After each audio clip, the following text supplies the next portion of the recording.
Dunyo 3 kundan iborat. Kecha, bugun va erta. Kechani yashab bo'ldik. Endi u qaytmaydi. Bugunni yashayapmiz. U davomli emas, tugaydi. Ertaga esa qayerda bo'lishimiz aniq emas. Shunday ekan, yurakni keng qiling. Barchaga bag'ringizni oching.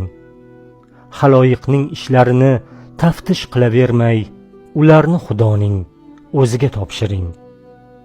Men, siz, ular barchamiz ketamiz. Robbimiz huzuriga boramiz. O'zi shundoq ham oz bo'lgan fursatni fitnalar, janjallar, hiyla-yu ozorlar bilan zoye qilmang. Sizga yomonlik qilganlarga yaxshilik, sizni g'iybat qilganlarning haqqiga duo qiling. Sizga xiyonat qilganlarga adolatda bo'ling. Sizni sevganni seving, nafrat qilganni kechiring.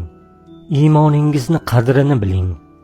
Bu 3 kunlik dunyoda iymondan ortiq ne'mat bo'lmaydi.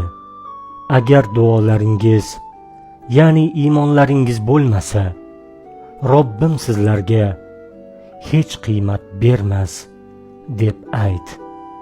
Furqon surasi 77-oyat.